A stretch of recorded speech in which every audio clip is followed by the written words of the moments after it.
عليه يا فندم تحفه. يا اللي هو حسين معلش هيقول بس كده سلام، هيقول تقرير بسرعه عشان حضراتكم تبقوا عارفين بقى مع بعض. انا ما ينفعش احترم استاذ وزير. لا لا لا يا فندم يا فندم انا ما فيش ست. اتفضل على الترابيزه. اتفضل على الترابيزه. البيان طبعا حضراتكم عندكم ارقام المراكز الانتخابيه واللجان الفرعيه واللجان العامه وعدد الناخبين بشكل عام.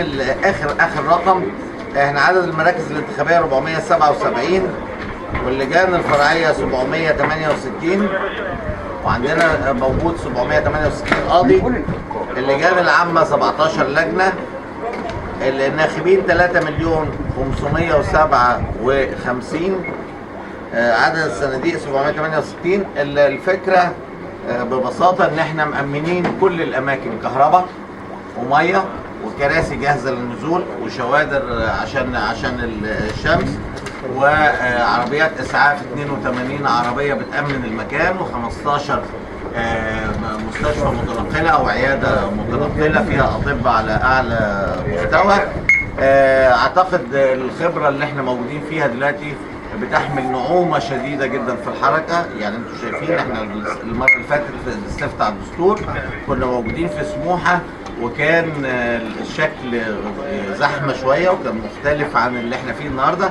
انا مريت على اكتر من لجنه وانا جاي في العربيه والامور شكلها مريح. الناس عندها استقبال لبكره بشكل واضح وانا متاكد كمان ده مهم قوي انه ليس تفاؤل فقط، ده تفاؤل عن حقيقه عن واقع الجديد. ان احنا كلنا مدركين قد ايه بلدنا غنيه وده ما كناش نعرفه قبل كده. احنا كنا بنسمع لكن كل واحد فينا لما خد مسؤوليته مد ايده في البلد وادرك قد ايه البلد غنيه وبالتالي بقى التفاؤل ليه منطقه.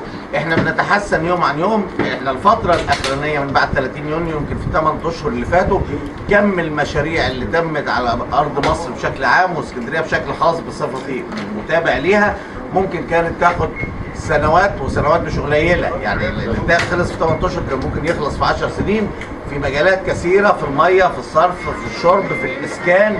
كل ده معدلات غير مسبوقه وان شاء الله المعدلات بتاعت بكره هتبقى تحقق الحلم المصري في انه يستحق مكانه تحت الشمس. نستحق بامكانياتنا فنحن اغنياء بالحجر والبشر. الحجر كلنا ابتدأنا الحجر الارض والشمس والميه اللي تحت الارض كل ده كتير. المعادن الامكانيات البشريه لصنع هذا. البلد تتمتع بنخبه شديده العمق وده مش جديد. احنا بلد حضاره. لما بلاد الحضاره اللي زينا الصين اتحركت بعزم الحضاره وبجذور الحضاره.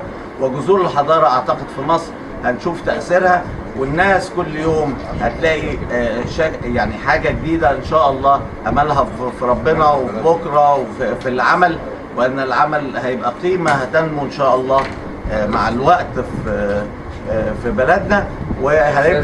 هنبتدئ نسمع بقى الناس اللي احنا مفروض نسمعهم ونستفيد بالناس اللي هنستفيد بيهم وهيكون على رأس القائمة دايما القادر على الفعل. لأن الكلام لن يكفي. هتبقى عايزة فعل على الأرض والفعل على الأرض احنا ابتدأناها رغم الظروف اللي كانت تبدو صعبة لكن هي مش صعبة علينا بدليل ان احنا نفذت. انا لما بحكي عن ارقام حقيقيه في محافظه اسكندريه بحكي عن 22 مشروع صرف كبير كان متاخر في سنوات كثيره واستطعنا ان احنا نخلصه بمجرد متابعه واصرار الرجال واحساسهم ان دي بلدهم. الاحساس بالبلد واحساس ان دي بلدي بيدفعني للعمل. بنفس الكلام الطرق انا اعتقد على مستوى مصر كلها في جهد كبير جدا بيتم.